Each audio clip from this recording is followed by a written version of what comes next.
राधे राधे सभी को। कैसे हैं आप सभी? आशा है आप सब कुशल मंगल होंगे और अपनी अपनी तैयारी में लगे होंगे। आज का हमारा ये सेशन पेपर 2 कंप्यूटर अनुदेशक यानी कि कंप्यूटर साइंस का एक और सेशन रहने वाला है। ये लेक्चर नंबर 4 रहने वाला है, जिसमें हम थोड़े और PYQs डिस्कस करने वाले हैं। और ये PYQs आपके कंप्यूटर अनुदेशक पेपर के लिए बहुत इंपॉर्टेंट रहने वाले हैं। आपको पता है कि हर एक PYQ के साथ साथ मैं आपको एडिशनल इन्फॉर्मेशन भी देता हूँ, जो क्वेश्चंस आ रखे होते हैं उनके बारे में बताता हूँ। सेम यही सेशन रहने वाला है, तो जुड़े रहिए हमारे साथ। और चलिए स्टार्ट करते हैं आज के सेशन को। हमारा जो थीम है इस कंप्यूटर सेशन के लिए, सर्वे भवन्तु सुखिना सर्वे सन्तु निरामया, यानी कि may everyone be happy, may everyone be free from illness. ये हमारा इस कंप्यूटर वीडियो के लिए सीरीज़ है।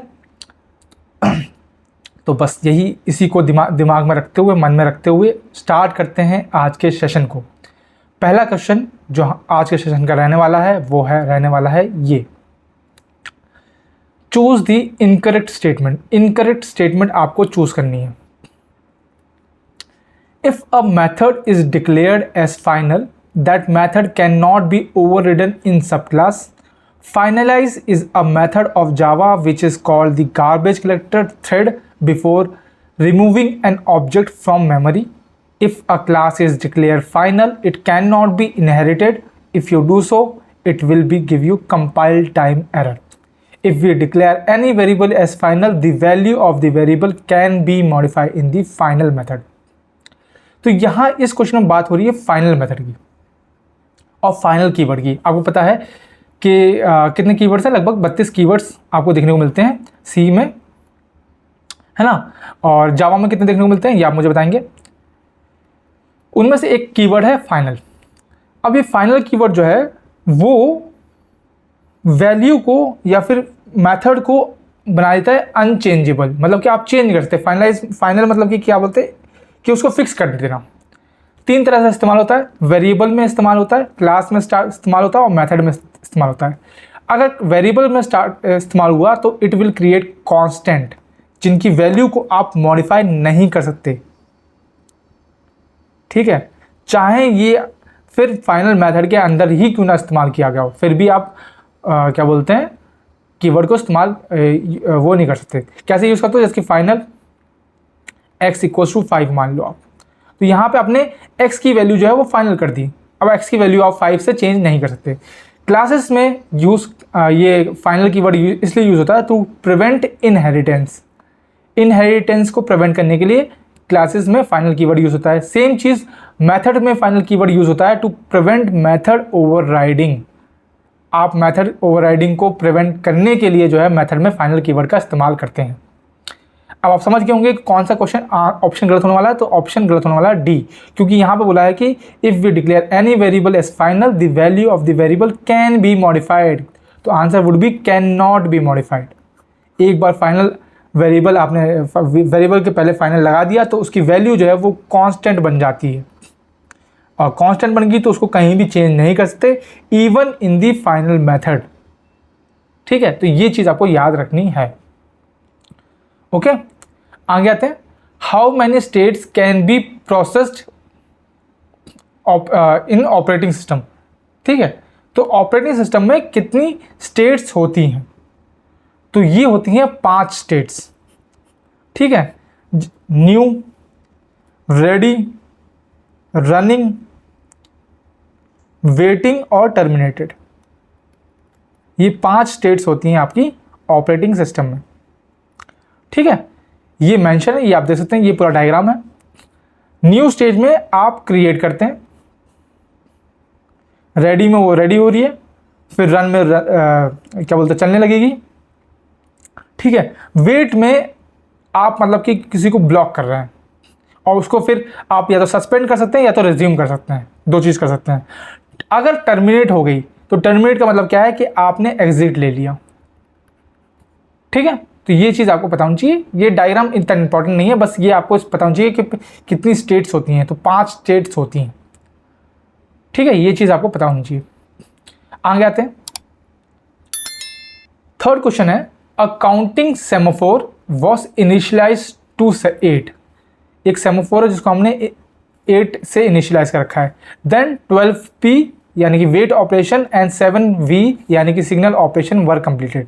तो दी रिजल्टिंग वैल्यू इज, तो रिजल्टिंग वैल्यू कितनी रहने वाली है?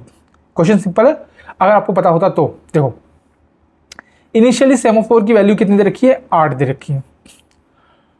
वेट ऑपरेशन का मतलब क्या है कि वेट ऑपरेशन में वैल्यू जो है वो डिक्रीमेंट करती है, ठीक है। 12p है यानी कि 12 वैल्यू डिक्रीमेंट करेगी, मतलब 8 में से 12 गए तो कितना आया? -4 वैल्यू आ गई। सिग्नल ऑपरेशन में क्या होता है, इसमें वैल्यू जो है इंक्रीमेंट करती है, ठीक है। कितना इंक्रीमेंट करना है? 7 इंक्रीमेंट करना है। तो -4 में 7 कर दो, कितना आ जाएगा? आंसर 3। तो answer would B, resulting value will be 3। इस तरह से आपको करना था, बस आपको ये जो है सिग्नल्स वगैरह ऑपरेशन वगैरह पता होनी चाहिए।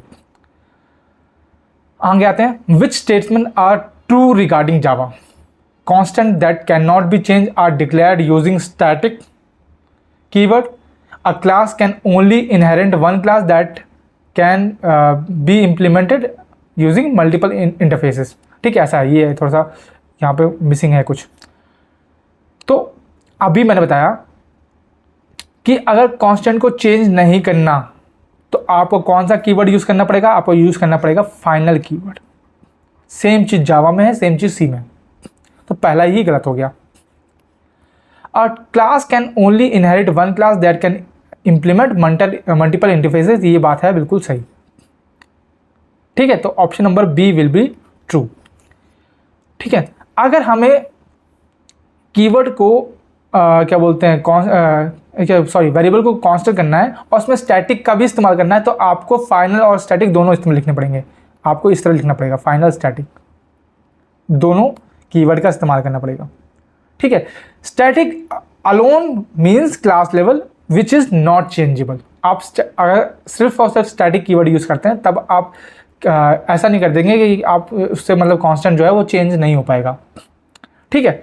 सेकेंड चीज़, जावा जो है वो आपकी single inheritance for classes use करती है। Single inheritance for class use करती है। इसका मतलब क्या है कि अ class can only extend one super class. एक सुपर क्लास को एक्सटेंड कर सकती है, पर वो जो है मल्टीपल जो इंटरफेसेस हैं उनको इंप्लीमेंट कर सकती है। एक सब क्लास को, सुपर क्लास को सॉरी, एक्सटेंड कर सकती है, परंतु मल्टीपल इंटरफेसेस को वो इंप्लीमेंट कर सकती है। ये खासियत है क्लास इन जावा की। अगर मैं जावा की बात करूँ तो आपको पता है हमारी 5th जनरेशन लैंग्वेज है ये, है ना। उसके कुछ 3 सिंपल फीचर्स आपको याद हैं कि it is simple and easy to learn. आपको पता है कि जो पॉइंटर्स वगैरह है उसका कॉन्सेप्ट नहीं है यहाँ पे, तो इसलिए ईजी है, ईजी टू रीड है और बिगनर फ्रेंडली है। ऊप्स का जो है सपोर्ट करती है। ऊप्स मतलब ऑब्जेक्ट ओरिएंटेड प्रोग्रामिंग, ठीक है, जहाँ पे आपको इनकैप्सुलेशन, इनहेरिटेंस, पॉलीमॉर्फिज्म, ये जो फीचर्स हैं ये आपको देखने को मिलेंगे। इससे जो है और इजी कर देता है जावा को। थर्ड चीज़ ये है, ये प्लेटफॉर्म इंडिपेंडेंट है। इसका मतलब इसको आप एक बार लिखोगे और इसको कहीं भी रन कर सकते हो, ठीक है, समझ रहे हो। ऐसा नहीं है कि ये मतलब कि इस प्लेटफॉर्म में चलेगी, इस पर नहीं चलेगी, ये सब पे चलेगी। बस आपके लिए उस सिस्टम पर JVM डालना है, ठीक है, जावा वर्चुअल मशीन, और फिर ये जो है ये चलने लगेगी प्रोग्रामिंग आपकी, मतलब कि हर प्रोग्राम चलने लगेगा। तो ये बेसिक फीचर्स है जावा के। इन्वेंशन या फिर डिस्कवरी किसने की थी, या फिर मतलब किसने मतलब कि बनाया था, ये आपको पता होना चाहिए। इसका नाम क्या है, इनका नाम क्या है, और ये 5th जनरेशन है लैंग्वेज, ये आपको पता होना चाहिए, ठीक है। जावा से और थोड़ी बेटर है पाइथन, इसलिए आजकल जो है कोडिंग जो है पाइथन में की जाती है, ठीक है। बट जावा के अपने फीचर्स हैं, पाइथन के अपने फीचर्स हैं, इस सबको हमें ध्यान रखना है, ओके। आगे आते हैं, इन AI which agent deal with happy और अनहैप्पी स्टेट। AI में, आर्टिफिशियल इंटेलिजेंस में कौन सा एजेंट जो है वो हैप्पी और अनहैप्पी स्टेट से डील करता है? Simple reflex agent, model based agent, learning agent, या फिर यूटिलिटी बेस्ड एजेंट। अब उससे पहले हम थोड़ा सा जान लेते हैं कि AI एजेंट होते क्या है। तो AI agent is an autonomous system that perceives its environment and process data and take actions to achieve goals. It can interact with humans application and other AI system to perform task efficiently. मतलब कि एक मान लो आपने एक environment बनाया, उसमें एक AI agent को बिठाया, तो वो क्या करेगा, इस पूरे इन्वायरमेंट को एनालाइज करेगा, इसके डेटा को लेगा और फिर आप जो उस डेटा के हिसाब से उस डेटा के बेसिस पे जो है वो एक्शंस लेगा, जो भी आप उसको टास्क दोगे उसके हिसाब से। 4 जो है कंपोनेंट्स होते हैं जिनको हम बोलते हैं परसेप्शन मॉड्यूल, जो डेटा को गैदर करता है एक्सटर्नल रिसोर्सेज से। डिसीजन मेकिंग मॉड्यूल जो है वो क्या बोलते हैं AI और ML मशीन लर्निंग एल्गोरिथम्स का यूज़ करता है अगला स्टेप जानने के लिए।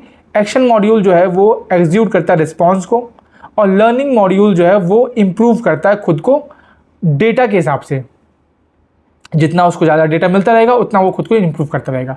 ये 4 एजेंट के AI एजेंट के कंपोनेंट्स होते हैं, ये आपको पता होना चाहिए। उसके अलावा एजेंट्स की बात करें तो वैसे तो 9 तरह के कोई होते हैं, लेकिन हम जो है 5 हमारे बेसिक होते हैं वो हमें पता होना चाहिए। जैसे सिंपल रिफ्लेक्स एजेंट, जिनको हम बोलते हैं it respond based on set of rules without memory. ठीक है, सिंपल रिफ्लेक्स है। ठीक है, जैसे कि आप समझो सिंपल रिफ्लेक्स का मैं एग्जांपल देता हूँ।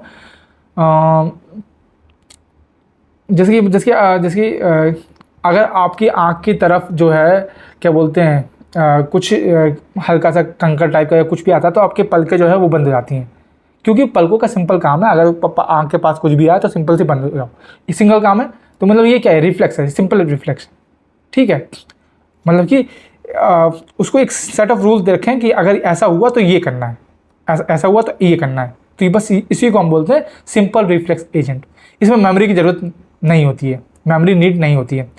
मॉडल बेस्ड रिफ्लेक्स एजेंट वो होते हैं जो कि एक मॉडल के तहत डिसीजन लेते हैं। गोल बेस्ड आपको पता है, एक सेट ऑफ गोल डिज़ाइन किया जाता है, उसको परफॉर्म करने के लिए, उसको अचीव करने के लिए गोल बेस्ड एजेंट का यूज़ किया जाता है।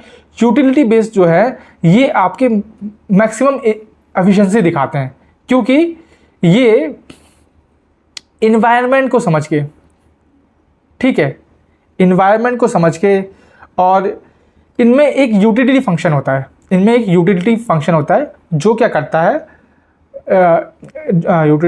Utility function that is used to measure how desirable a particular state is.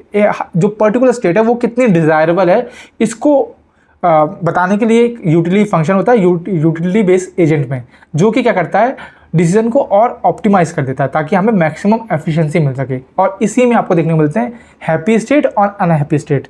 Happy state का मतलब क्या है, अगर हाई यूटिलिटी है तो यानी कि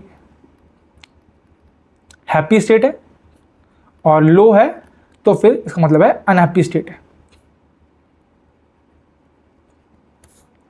लर्निंग एजेंट जो है वो कंटिन्यूसली इंप्रूव करते रहते हैं अपने पास्ट एक्सपीरियंस से। मतलब कि वो जैसे कि अभी एक डेटा आया, उसके बाद नया डेटा आया तो उसको दोनों को ऐड कर लिया, ठीक है, एक और नया डेटा आया उसको भी ऐड कर लिया, तो उससे क्या है, वो सीखते जा रहे हैं, अपने पास्ट से भी सीखते जा रहे हैं, फ्यूचर से भी, और जो डेटा मिल रहा है उससे भी सीखते जा रहे हैं।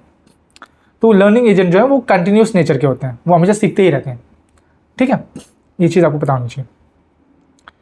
क्वेश्चन क्या था कि अनहैप्पी और अनहैप्पी स्टेट किस में आती है, तो यूटिलिटी बेस्ड एजेंट में आपको देखने को मिलती है। ठीक है,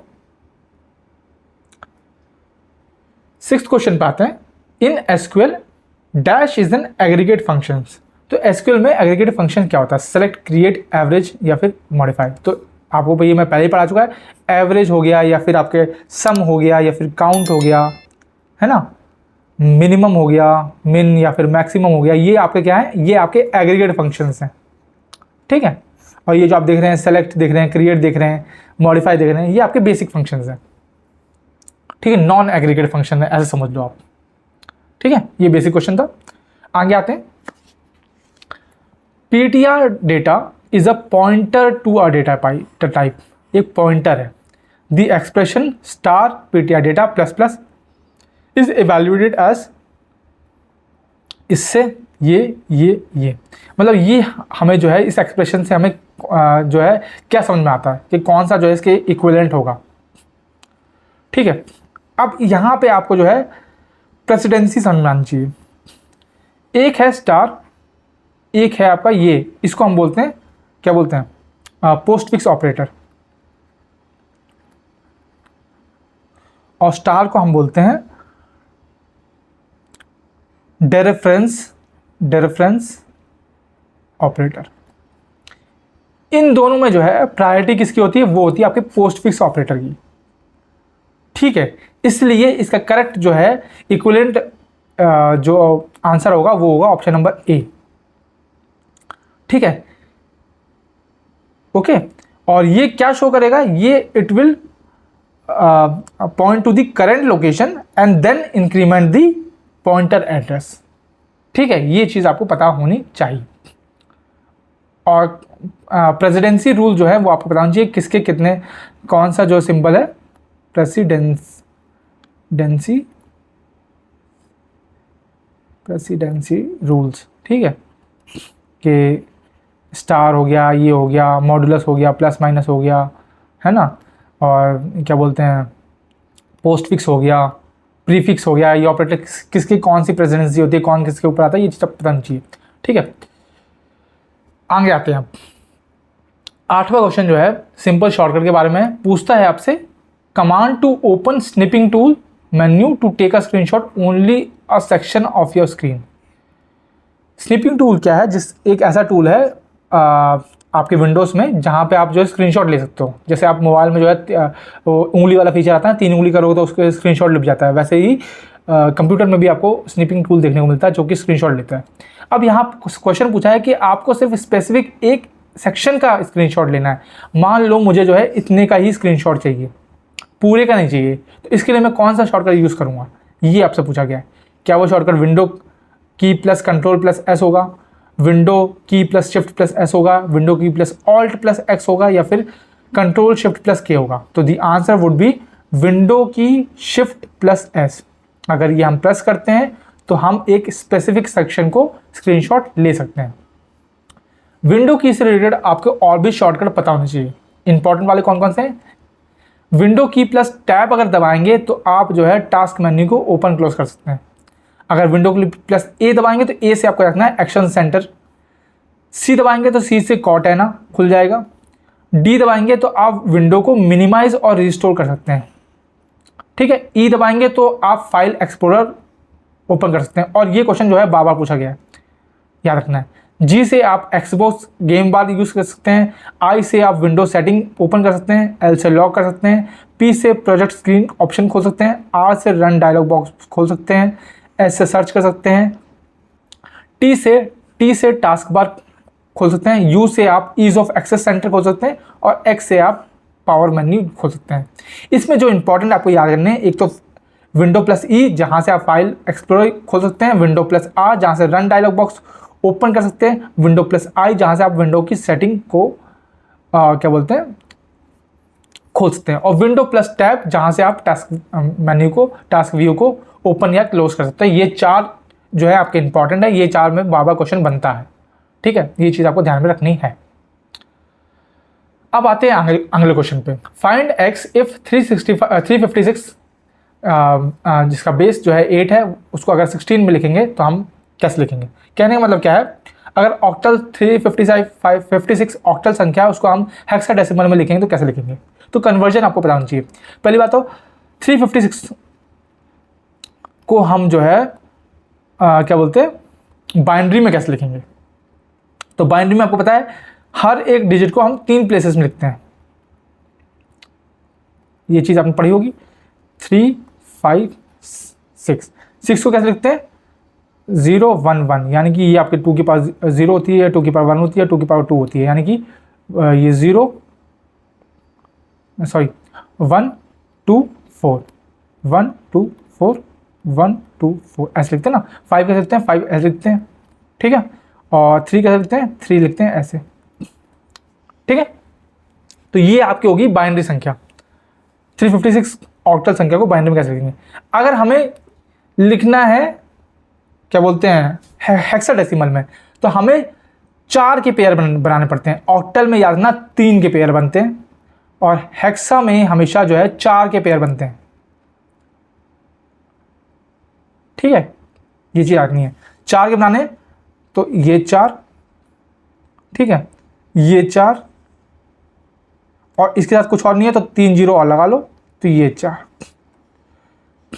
तो ये कुछ ऐसा हो जाएगा 1 2 3 4 1 1 1 0 और 1 1 1 0। इसको 1 2 4 8 1 2 4 8 1 2 4 8, इसको तो हम 0 ही लिखेंगे। इसको कितने लिखेंगे 8 4 12 और 2 14। इसको कितने लिखेंगे 8 2 4 12 और 2 14। 14 को हेक्साडेसिमल में क्या लिखते हैं ई लिखते हैं, ठीक है। तो हेक्साडेसिमल में हम कैसे लिखेंगे ई और ई, ठीक है। यानी कि ऑप्शन नंबर ए जो है वो आपका करेक्ट हो जाएगा, ठीक है। ये चीज़ आपको पता होनी चाहिए, ओके। आगे आते हैं, which statement is true about exceptional handling. There can be try block without catch block and vice versa is not possible. तो ये बात बिल्कुल सही है। ट्राई ब्लॉक जो है वो हो सकता है विथआउट कैच, लेकिन कैच नहीं हो सकता विथआउट ट्राई, ठीक है। There is no limit on the number of catch block corresponding to a try block, ये बात भी सही है। कैच ब्लॉक जो है वो कितने नंबर की भी हो सकते हैं, ये चीज़ आपको पता होनी चाहिए। The object must be created of a specific class of which the error has occurred, otherwise run time error will occur. तो ये स्टेटमेंट आपका गलत है, ठीक है, ओके। रन टाइम एरर नहीं देता वो आपका देता है compile time error. To execute a code with each and every run of a program the code is written in the finally block, ये बात भी सही है। अगर आप फाइनली ब्लॉक में जो है कोई कोड लिखते हैं तो वो जितनी बार फाइनल ब्लॉक आएगा उतनी बार वो रन होगा, ठीक है, और उतनी बार वो एग्जीक्यूट होगा। तो ये बात बिल्कुल सही है। तो सही पूछा है, तो सही कितने 1 3 एंड 4 जो है वो आपके सही हैं, ठीक है। और ये मतलब एक्सेप्शन हैंडलिंग जो है उस पर क्वेश्चन बनते हैं, पर मैंने कंप्यूटर अनुदेशक में बहुत कम क्वेश्चन देखे हैं, तो इस पर इतना लोड नहीं लेना, बस बेसिक आपको बताना चाहिए। ट्राई, कैच और फाइनली, ये 3 चीज़ों के बारे में आपको बताना चाहिए। फाइनली में अगर आप कुछ भी लिखते हो तो वो रन होता ही होता है, ठीक है। ट्राई में आप क्या बोलते हैं एक्सेप्शन लिखते हैं, और इसमें वो लिखते हैं कोड लिखते हैं, ठीक है। ये चीज़ आपको बेसिक पता होनी चाहिए।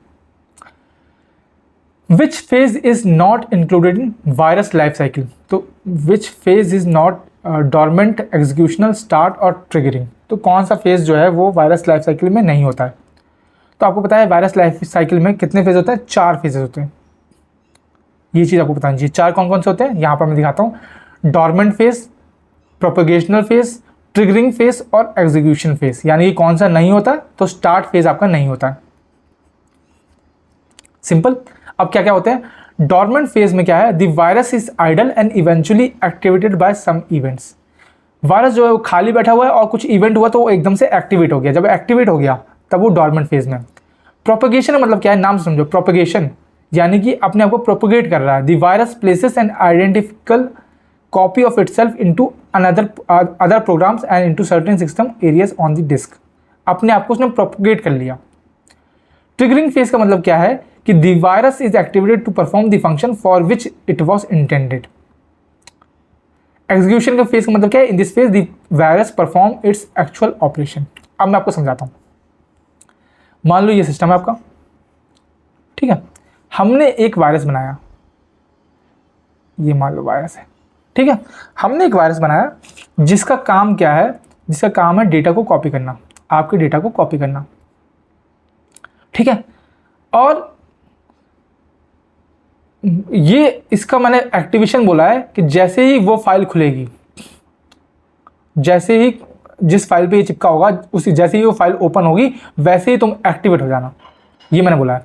तो देखो स्टार्टिंग में वायरस खाली बैठा है, ठीक है, और किसी इवेंट की वजह से मतलब कि किसी इवेंट की वजह से मतलब कि वो एक्टिवेट हुआ और वो इस फाइल में चिपक गया। इस फाइल में चिपक के उसने अपना एक और रूप तैयार किया, तो इसको हम बोलते हैं प्रोपगेशन फेज, जब वो चिपक गया दूसरी फाइल में, ठीक है। और जैसे ही फाइल ओपन हुई तैसे ही वो एक्टिवेट हो गया, इसको हम बोलते हैं ट्रिगरिंग फेज। और फिर उसने क्या किया, उसका काम क्या था, डेटा को कॉपी करना, तो उसने अपने आप को उसने डेटा को कॉपी कर लिया, तो इसको हम बोलते हैं एग्जीक्यूशन फेज, ठीक है। ये बेसिकली आपकी 4 फेजेस होती हैं, ठीक है। अगले क्वेश्चन पे आते हैं। Which of the following statement is or are incorrect with respect to abstract classes. तो एब्स्ट्रैक्ट क्लासेस के हिसाब से कौन सी स्टेटमेंट जो है वो गलत है। उससे पहले मैं अब बताता हूँ कि आपको एब्स्ट्रैक्ट क्लासेस होती क्या है। तो when we define a class to be final it can not be extended. ठीक है, ये मैंने बता दिया आपको कि जब भी एक क्लास को फाइनल कर दोगे तो उसको वो एक्सटेंड नहीं कर पाओगे। In certain situation we want to properties use the properties of class to be always extended and used. Such classes are called abstract classes. Abstract classes basically एक conceptual class है, ठीक है, जिसको हम इंस्टेंटिएट नहीं कर सकते, यानी कि उसका ऑब्जेक्ट नहीं क्रिएट कर सकते। ठीक है, और उसका सिंटेक्स क्या होता है तो ये आप देख सकते हैं, एब्स्ट्रैक्ट कीवर्ड यूज होता है एब्स्ट्रैक्ट क्लास को बनाने के लिए। एब्स्ट्रैक्ट क्लास यहाँ पे क्लास नेम देते हैं, फिर ब्रैकेट में हम उसके जो मेंबर्स हैं, जो डेटा है वो डालते हैं। ठीक है, और एक एब्स्ट्रैक्ट क्लास में एब्स्ट्रैक्ट प्रॉपर्टीज होंगी, एब्स्ट्रैक्ट इवेंट्स होंगे और एब्स्ट्रैक्ट मेथड्स होंगे। ये चीज़ आपको पता होनी चाहिए। अब एक टर्म आती है एब्स्ट्रैक्शन। एब्स्ट्रैक्शन का मतलब क्या है कि यूज़र को वही दिखाना, ठीक है, जिसकी ज़रूरत है। बाकी जैसे कि मतलब सपोज मतलब फॉर एग्जांपल जब हम वेब पे कुछ चीज़ सर्च करते हैं तो हमें जैसे ऑप्शन दिखते हैं, ये सब दिखते हैं, लेकिन हमें उसके पीछे की कोडिंग नहीं दिखती है ना, तो उसी को बोलते हैं एब्स्ट्रैक्शन।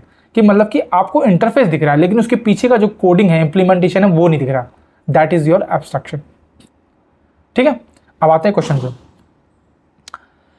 सब classes of an abstract class that do not provide an implementation of abstract class are also abstract. ये बात बिल्कुल सही है। Constructor and static method can not be declare in abstract class. तो ये बात गलत है क्योंकि हम उनको इम्प्लीमेंट कर सकते हैं। Sometimes we can create objects directly, तो डायरेक्टली हम ऑब्जेक्ट क्रिएट नहीं कर सकते।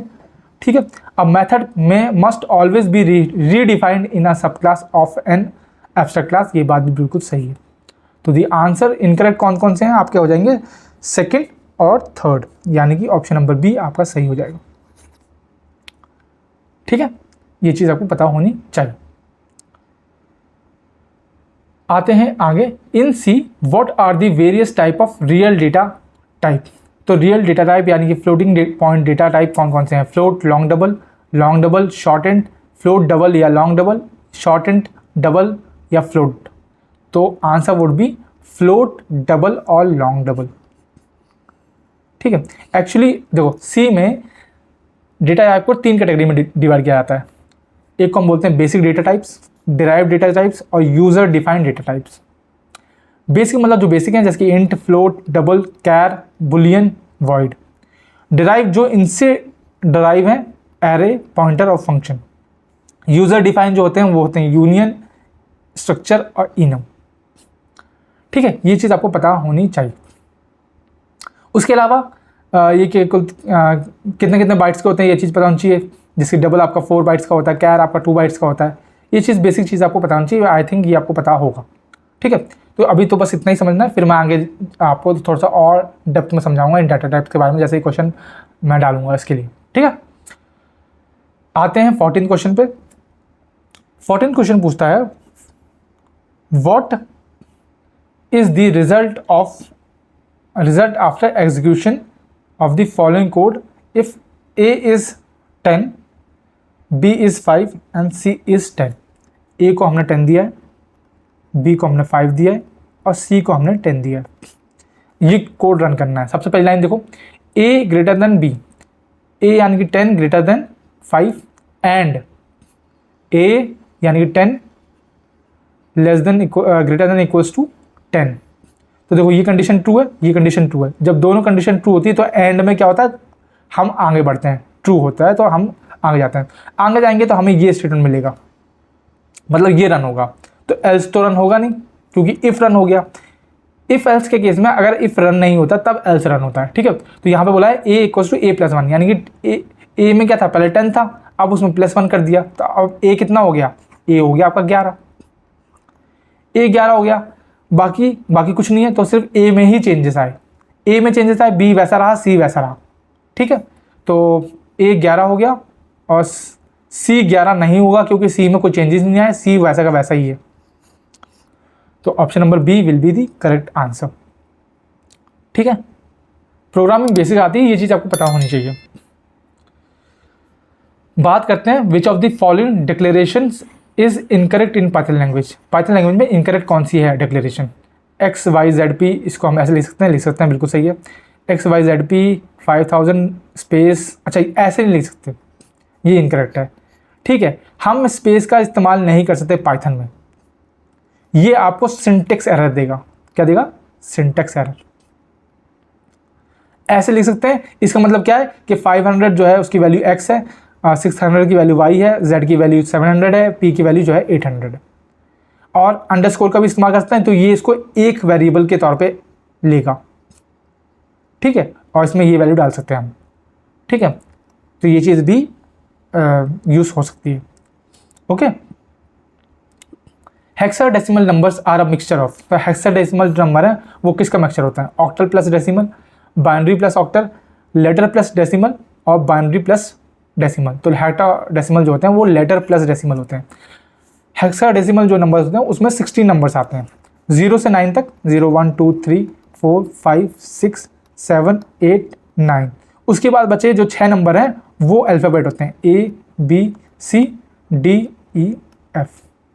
A हमारा 10 होता है, B हमारा 11 होता है, ऐसे ये 12 13 14 और 15। तो 0 से 15 तक जो है आपके हेक्साडेसिमल होते हैं। ठीक है, बस 9 के बाद जो है 10, वो उन 10 11 12 13 14 और 15 उनको हम लेटर से डिनोट करते हैं। तो यानी कि हेक्साडेसिमल जो है वो लेटर प्लस डेसिमल डिजिट्स का कॉम्बिनेशन होता है। एंड इसीलिए हम जो है पासवर्ड वगैरह में और जो इनक्रिप्शन की वगैरह में हेक्साडेसिमल का यूज़ करते हैं, क्योंकि इसकी रेंज बड़ी हो जाती है। ठीक है, ये चीज़ आपको ध्यान में रखनी है। Who is known as the father of artificial intelligence? Father of artificial intelligence जो है वो किसको कहा जाता है? Adolf Fisher, Alan Turing, John McCarthy या फिर एलन न्यूएल? तो एलन ट्यूरिंग को तो हम बोलते हैं father of modern computer science, father of modern computer science. और फादर ऑफ कंप्यूटर किसको बोलते हैं? चार्ल्स बेबेज को, वो तो आपको पता ही होगा। एआई को जो फादर बोल देते हैं वो बोलते हैं जॉन मैकार्थी को। ऐसे ही कुछ चीज़ आपको और पता चीज़, जैसे कि कंप्यूटर के बारे में आर्किटेक्चर ऑफ कंप्यूटर जो है वो किसने दिया था? इस पर क्वेश्चन पूछा गया है कि जैसे आपको याद है ना, ऐसे हम दिखाते हैं कि इनपुट है, इनपुट फिर आउटपुट, और ये आपका प्रोसेसिंग यूनिट है। तो ये जो आर्किटेक्चर है किसने दिया था? ये आपका दिया था जॉन वॉन न्यूमन ने। और इन्होंने ही स्टोर्ड प्रोग्राम का कॉन्सेप्ट दिया था। इसके बारे में भी क्वेश्चन पूछा गया है कई बार। स्टोर्ड प्रोग्राम का कॉन्सेप्ट जो है वो भी इन्होंने दिया था। ठीक है, इन्वेंटर्स के बारे में आपको बेसिकली पता होना चाहिए कौन कौन है ना, जैसे कि माउस को किसने इन्वेंट किया, ब्लूटूथ किसने इन्वेंट किया, ये सब चीज़ें आपको पता होनी चाहिए। ओके, क्योंकि इंपॉर्टेंट आती है, इन पर क्वेश्चन बनते हैं। ठीक है, बाकी मैं आपको फर्दर एक बार जो है इन सब के बारे में क्लियर करके बता दूंगा। अभी जो है आप ये चीज़ इंपॉर्टेंट करो जो क्वेश्चन पूछे गए हैं। ठीक है, अब आते हैं इस पर। बाइनरी इक्विवेलेंट जो है ये किसके बराबर है? ये बेस 8 है, बेस 10 है, यानी बेस 16 है, मतलब तीनों को चेक करना पड़ेगा। चेक कर लेते हैं। 1011.11। पहले हम इस बाइनरी को जो है हम डेसिमल में तोड़ेंगे। डेसिमल में कैसे तोड़ते हैं हम? ये क्या हो जाएगा आपका 2 की पावर 0, 2 की पावर 1, 2 की पावर 2, 2 की पावर 3, 2 की पावर 4, 2 की पावर 5, यानी कि 1 2 4 8 16 32। तो ये हो जाएगा 32 प्लस 8 प्लस 4 प्लस 2, यानी कि 46। इसको कैसे लिखते हैं? इसको लिखते हैं 2 की पावर -1, इसको लिखते हैं 2 की पावर -2, यानी कि 1/2 प्लस 1/4, यानी कि 0.5 प्लस 0.25, यानी कि 46.75। तो 46.75 की पावर बेस 10, ये तो सही है, ये ऑप्शन तो सही है।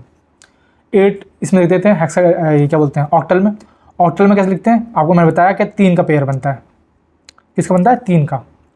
तो ये 3 हो गए, फिर ये 3 हो गए, है ना, इसको ये 1 यहाँ पे, और यहाँ पे 2 हैं तो 1 0 और लगा लो, तो ये 3 हो गए।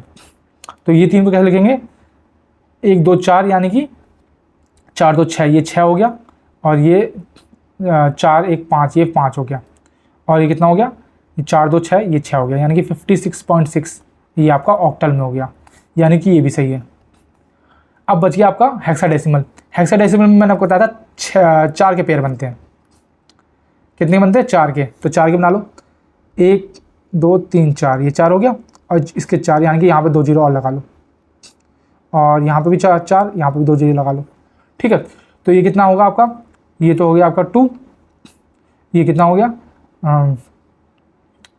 8 4 12 2 14, 14 को क्या लिखते हैं, 14 हो गया ये, और ये हो गया 8 4 12 12, 14 को हम क्या लिखते हैं, ई लिखते हैं, और 12 को हम क्या लिखते हैं, सी लिखते हैं, तो यानी कि 2E.C 16 हो गया, यानी कि ये भी सही हो गया, यानी कि ऑल ऑप्शंस आर करेक्ट। ठीक है, इस तरह से आपको करना होता है, इस तरह का आपको चेक करना होता है, ठीक है। आई होप कि कन्वर्जन्स तो आपको सभी को आते होंगे, इसमें कोई डिफिकल्टी नहीं होगी। अगर डिफिकल्टी होगी तो आप कमेंट सेक्शन में लिख के बता सकते हैं, तो उसके लिए मैं सेपरेट क्लास ला दूंगा। जिस टॉपिक्स में आपको डिफिकल्टी लग रही है उसका मुझे कमेंट सेक्शन में लिख के बताइए, ताकि मैं उसके लिए क्लासेस ला सकूँ आपके लिए, और मैं ज़्यादा टाइम नहीं लूँगा, क्योंकि आपको समझाने में, क्योंकि अब जो है ज़्यादा टाइम बचा ही भी नहीं है, हमारे पास सिर्फ रिविजन का टाइम है, ठीक है। आते हैं अगले क्वेश्चन पे, which protocol layer uses the protocol SMTP, STTP और FTP। पहले तो फुल फॉर्म पता होना चाहिए। SMTP यानी कि सिंपल मेल ट्रांसफर प्रोटोकॉल, जो हमें क्या बोलते हैं, मैसेज को भेजने में हेल्प करता है। STTP यानी कि हाइपर टेक्स्ट ट्रांसफर प्रोटोकॉल, जो कि इंटरनेट पे सर्च करने में, वेबसाइट ढूंढने में हेल्प करता है। FTP यानी कि फाइल ट्रांसफर प्रोटोकॉल, जिस पे इंटरनेट पे जो है फाइल ट्रांसफर होती हैं, वो FTP प्रोटोकॉल की मदद से होती हैं। अब इसके लिए हमें जानना पड़ेगा OSI मॉडल को, ठीक है।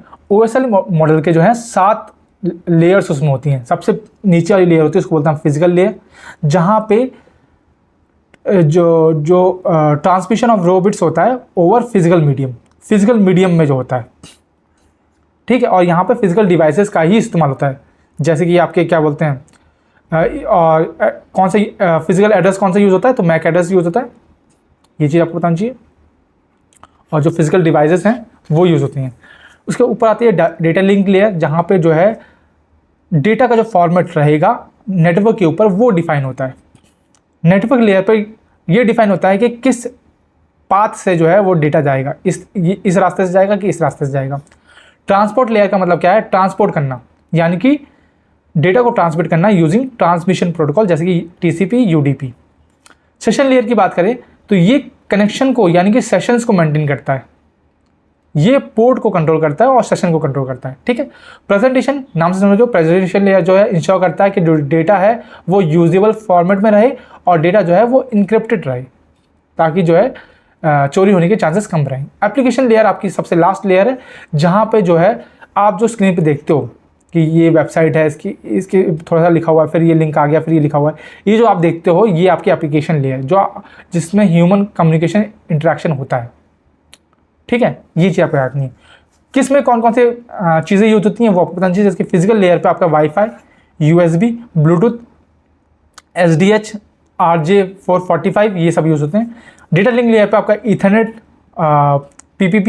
PPP का फुल फॉर्म पूछ लिया था, क्या बोलते हैं, पॉइंट टू पॉइंट प्रोटोकॉल, ये पता होना चाहिए। फ्रेम रिले यूज होता है। नेटवर्क लेयर पे आपके internet protocol version 4, internet protocol version 6, OSPF, RIP, BGP, ICMP use होते हैं। ट्रांसपोर्ट लेयर पे आपके TCP transmission control protocol, UDP user datagram protocol use होते हैं। सेशन लेयर पे आपके SIP और PPTF यूज होते हैं। प्रेजेंटेशन लेयर पे आपके ASCII, JPEH, GIF, SSL यानी कि ये आपके सॉकेट जो सिक्योर सॉकेट लेयर है, और TLS ये यूज होते हैं। वहीं एप्लीकेशन लेयर पे जाओ आपके DNSS, domain name server, DHCP, इसका फुल फॉर्म पता होना चाहिए, डायनेमिक क्या नाम था इसका, एकदम से मेरे दिमाग से नाम निकल रहा है, ठीक है। FTP, PDU, टेलनेट और POP3 यानी कि post office protocol version 3, IMAP यानी कि इंटरनेट मैसेज एक्सेस प्रोटोकॉल, ये यूज होता है, ठीक है। एप्लीकेशन पे ही आपका यहीं पे आपका जो है SMTP, STTP, ये सब भी यहीं पे FTP तो लिखा ही हुआ है, ये सब भी यहीं पे यूज़ होता है। तो क्वेश्चन में क्या पूछा था कि ये कहाँ पे यूज़ होता है, तो ये आपके एप्लीकेशन लेयर में आपको देखने को मिलेंगे। ठीक है, ये चीज़ आपको पता होनी चाहिए। ओके, आते हैं आज के लास्ट क्वेश्चन पे। What does CSA stand for? CSA का फुल फॉर्म क्या है? Computer service architecture, computer speed addition, या फिर कैरी सेव एडिशन, या फिर नन ऑफ द मेंशन।